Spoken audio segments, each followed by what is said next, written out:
परवीन कहती है कि मैं अपने शौहर की दूसरी बीवी हूँ, वो मेरे हुकूक अदा नहीं करते, क्या मैं उनसे तलाक ले सकती हूँ? कोई वजीफ़ा बता दें। बकिया वीडियो देखने से पहले वीडियो को लाइक करें, राहम टीवी चैनल को सब्सक्राइब करें और बेल आइकन पर क्लिक करें। शुक्रिया। बिल्कुल, अगर हुकूक अदा नहीं करते तो बिल्कुल आप तलाक लेने का हक़ रखती हैं, यानी आप उनसे खुला मांग लें और कह कि आप मुझे तलाक दे दें, मुझे आपके साथ नहीं रहना। क्योंकि जब उनको इतना शौक़ था दूसरी बीवी 2 शादियाँ करने का, तो उसके हक़ तो अदा करें।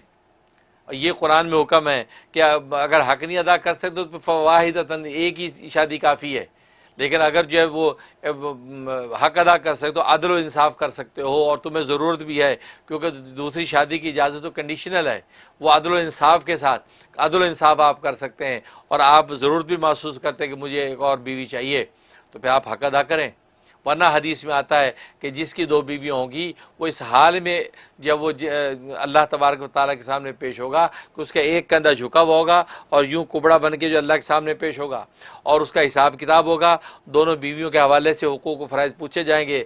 अगर इसे अदल इंसाफ से काम लिया होगा तो उसकी कैफियत को बहाल करके जन्नत में दाखिल कर दिया जाएगा, और अगर उसने दोनों बीवियों में किसी एक के साथ जुल्म ज़्यादती की होगी, जैसे आप बता रही हैं आपके हुकूक अदा नहीं कर रहा तो आपको धोखा तकलीफ़ है, तो ये अगर किया होगा तो इसी तरह ये झुकी हुई हालत में, इसी कुबड़ा हालत में उसको औंधे मुँह जहन्नम में डाल दिया जाएगा। इसलिए 2 बीवियों वाले सोच रहे हैं कि बज़ाहिर तो बड़ी अच्छी सी बात लगती है कि 2 बीवियाँ आपके पास, लेकिन मामला है बड़ा नाजुक। अगर अदल इंसाफ में कमी रह गई तो फिर आप जो है वो जहन्नम का ईंधन बने, क्योंकि और फिर रास्ता नहीं है। तो इधर से एडवांटेज आप ले रहे हैं, लेकिन वहाँ सेंसिटिविटी बहुत ज़्यादा है, नज़ाकत है मामले में। इसलिए हकीमुल उम्मत मुजद्दिद मिल्लत मौलाना अशरफ अली थानवी रहमतुल्लाह ताला ने 2 बीवियाँ की थी। तो किसी ने सवाल कर दिया कि हज़रत आपने 2 बीवियाँ करके आपने 2 शादियों का रास्ता खोल दिया है, दरवाज़ा खोल दिया है। पर मैं खोला नहीं, बंद कर दिया है। बंद कैसे कर दिया? आपने 2 शादियाँ की हैं, तो 2 शादियाँ करके दरवाज़ा बंद कैसे होगा? कहा 2 शादियाँ करके तो बंद किया है, 2 शादियाँ करके इस नतीजे पे पहुँचाऊँ कि कभी 2 शादियाँ नहीं करना। तजर्बे की कहता बात कर रहा हूँ।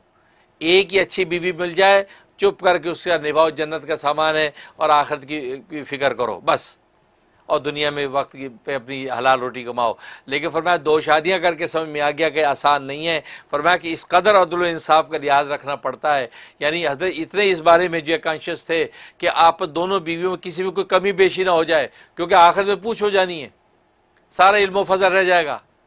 तो हज़रत यहाँ तक कि एक मरतबा 2 तरबूज लेके आए, 5-5 सेर के, धड़ी धड़ी के 2 तरबूज लाए। बड़े, एक पहली बीवी को बड़ा घर कहते थे, दूसरी बीवी को छोटा घर कहते थे कि ये छोटे घर में पहुंचा दो, ये बड़े घर में पहुंचा दो। यहाँ तक कि दोनों के कपड़े भी सेम लाते थे, एक ही डिज़ाइन, एक ही जैसे कपड़े दोनों के लेके आते थे, ताकि कमी बेशी ना हो जाए कि एक को कीमती, एक को सस्ता, एक को अच्छे रंग वाला, दूसरे को फीके रंग वाला दे दिया। इतना लिहाज रखते थे। अब ये मुस्तकिल एक टेंशन ही है।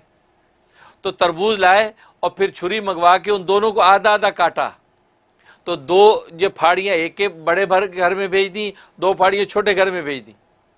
तो खुदाम ने पूछा कि हज़रत दोनों 5-5 सेर के थे दोनों धड़ी धड़ी के हैं, हमारे शहरों में धड़ी का भी एक उन्वान चलता है, तो इनको आधा आधा करने की क्या जरूरत है, दोनों हम वजन तो हैं। तो मैं कहा नहीं, हो सकता है जब काटें एक का सुर्ख निकले, एक का सफ़ेद निकले, एक का मीठा निकले, एक का फीका निकले, तो हालांकि शरन इन पर इतनी ज़्यादा इसकी जिम्मेदारी नहीं थी कि आप उसको भी काट के दें। हाँ, हम वज़न दे दिए, बाकी उनकी किस्मत। लेकिन आप इसमें भी लिहाज रखते थे, कल रोज़ क़यामत में मुझसे ये पूछना हो जाए, आप उस पर बराबर आधा आधा काट के 2 फाड़ियाँ वहाँ भेजी, ताकि दोनों को बराबर तरह का ज़ायक़ा मिल जाए। इसलिए नाजरीन, 2 शादियाँ करना लगता अच्छा है, लेकिन यह कि ये कंडीशनल है अदल व इंसाफ के साथ, और अदल व इंसाफ आसान काम नहीं है। और हम जैसे लोग वो अदल इंसाफ करेंगे कि जो ख़ुद अपनी ज़ात के साथ इंसाफ नहीं कर पाते, अपने रब कायनात के साथ इंसाफ नहीं कर पाते, वो ज़रूर 2 बीवियों में इंसाफ करेंगे। इसलिए भी सोच समझ के शादियाँ किया करो 2। लेकिन जो इंसाफ ने जो हरकत कर रखी है, उस बुनियाद पर अगर आप तलाक लेना चाहती हैं तो आपके हकूक़ अदा नहीं करते, और आपके फितने में पड़ने का भी ख़तरा है, और ज़ाहिर आप चाहती हैं कि आपके हक़ अदा करें, तो लिहाजा अब आपको बिल्कुल इजाज़त है, आप उनसे खुला लेके अलग हो सकती हैं। अब उसके लिए वजीफ़ा क्या बताएं, तो वजीफ़ा नोट कर लें, जिससे अल्लाह तबारक व तआला आपके लिए आसानी का रास्ता खोल दे। उसके लिए आप जो सूरह कुरैश आपने मगरिब के बाद 71 टाइम पढ़नी है। 71 टाइम सूरह कुरैश पढ़नी है, अव्वल आखिर 11 मरतबा दुरूद शरीफ, ये पढ़ के दुआ करते रहना है। इंशाअल्लाह अल्लाह की रहमत से जो है वह आपको कामयाबी हो जाएगी।